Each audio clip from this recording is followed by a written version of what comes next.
intensive focus on in-person voting doesn't work, especially in an emergency situation. Vote at home is really about putting voters first and meeting voters where they are. And our system of elections hasn't necessarily done that over time.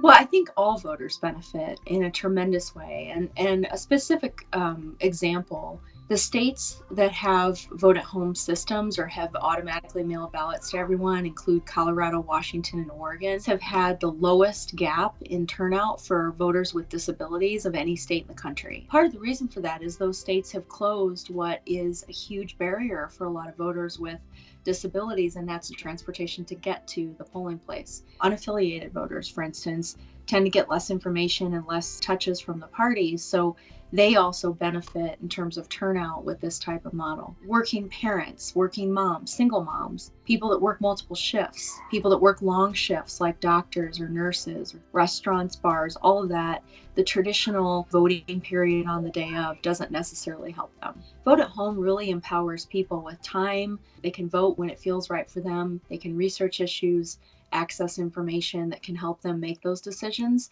So they also are more informed when they are voting in this type of model.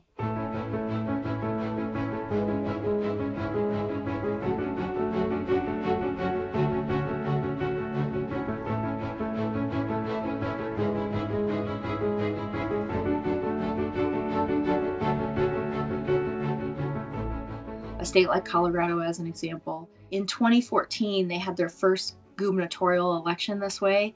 And Pew actually did a study and they found an average of 40% cost reduction for administrative costs across the board. And there's lots of reasons for that. It reduces the amount of people that you have to have out in the field at all the polling places.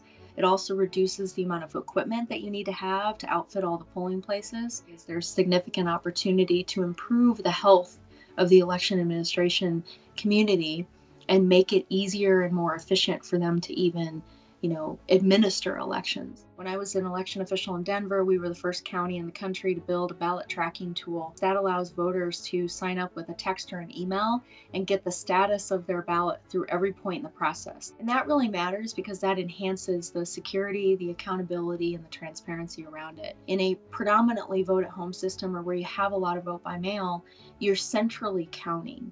And so what that means is we're putting all of the scanners that basically count and tabulate the ballots in one location, whether it's in a county or it's in a state or maybe it's regional.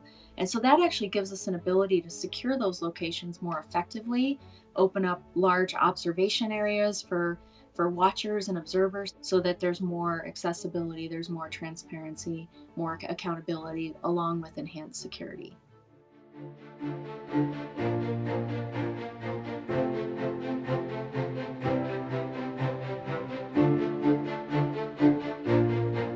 Elections have sort of worked a certain way because state policymakers have kind of dictated whatever those laws were. That doesn't mean they were working well. And what I think that, this pandemic has exposed is the significant vulnerabilities that exist in complete reliance on in-person voting.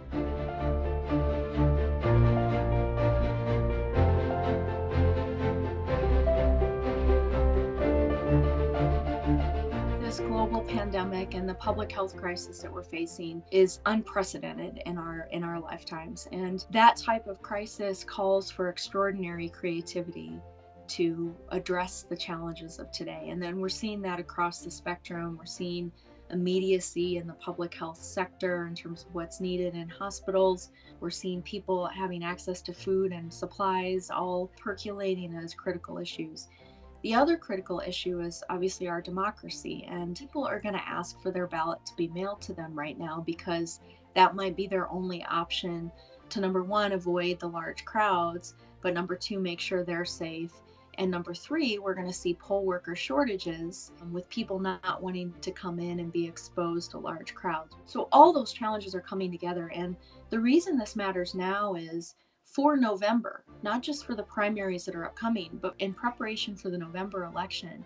It's going to take a lot. It's going to take infrastructure, it's going to take planning, it's going to take training of election officials.